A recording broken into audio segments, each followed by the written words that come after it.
Tim, welcome to our channel and thanks for logging on. Today we're looking at the Blancpain Leman Flyback Chronograph. You can see this 38mm stainless steel Flyback Chronograph and buy it on our website. Subscribe to our YouTube channel if you enjoy these videos and click on the card in the upper right hand corner of the screen at any time during this video to see our full listing for this watch with accessories included, high resolution images, and naturally complete pricing details. Now on my wrist, 6 1/3 inches, 16 centimeters in circumference, this is a traditionally sized men's chronograph, 38mm across the round of the case, not including the pushers or the crown.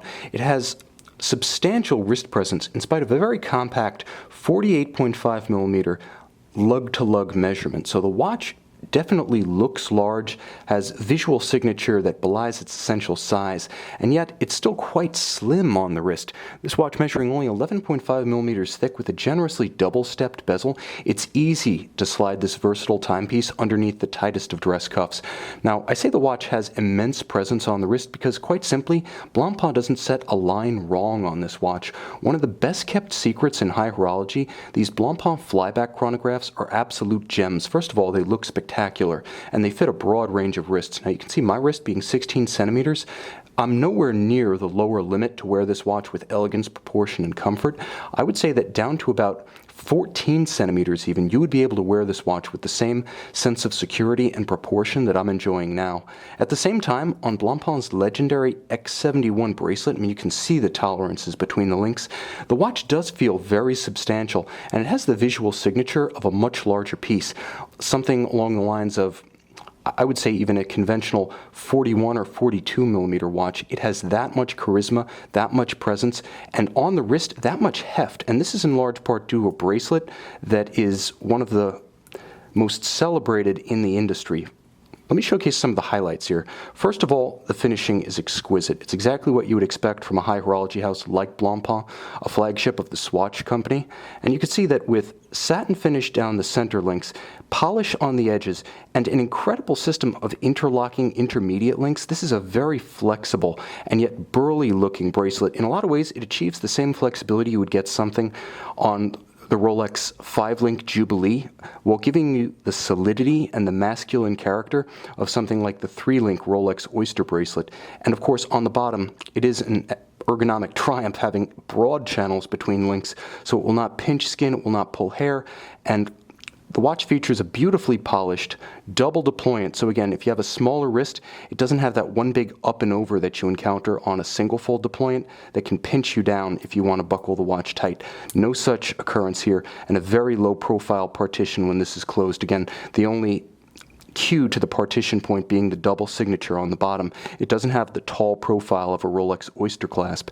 You'll also note that the watch has a wonderful combination of a stepped bezel and a high polished case. So even though it is a traditional size, 38mm, the step of the bezel adds strength and character lines that allow this watch to really charm and hold its own against bigger timepieces like the 40mm Rolex Daytona. It's definitely in that aesthetic class, and mechanically it set the pace for the in-house Rolex caliber 4130. The Blancpain Flyback movements designed for them and executed for them by Frédéric Piguet are some of the gems of modern horology. Originally launching in the late 1980s, these calibers fully integrated automatic winding with a column wheel function selector and a vertical clutch engagement are finished to a standard that, quite frankly, deserves a display caseback, but thanks to the solid screwed-on caseback of this watch, you get all of this plus 100-meter water resistant. So although it's not explicitly a dive watch, it has that kind of hermeticity. Now it also has a flyback chronograph system, so you can reset the chronograph and restart it using only the reset trigger.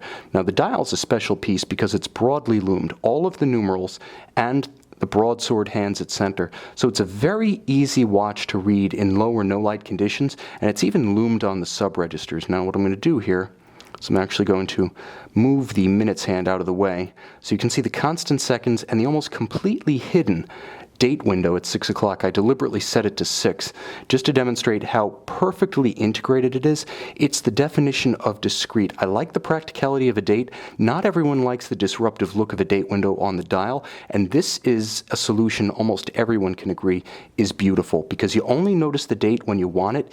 It maintains the symmetry of the dial bilaterally and vertically, and at the same time it does give you the convenience for daily reference. Now you also get automatic winding, 40-hour power reserve. Of course, with that vertical clutch mechanism, you can see, I'm going to show you conventional actuation of the chronograph. See how it doesn't jump when I activate it? Watch the chronograph seconds hand. Smooth progression, stops without stagger, resets perfectly to the index at 12, and because you can run the watch continuously with a vertical clutch, it allows you to have seconds, hours, and minutes at center without any additional hazard to the movement. On a lateral clutch system, you want to use the chronograph sparingly. Not so here. The dial is complex with several different planes. There's a 60-second, 60-minute track outboard, and then inboard of the hours, the watch's dial steps down subtly to an inner dial, itself characterized by countersunk subregisters. There's a lot of complexity within this case, just as there is without. You can see this handsome, versatile, and some might even say best-kept secret, the Blancpain Leman Flyback Chronograph, and buy it on our website.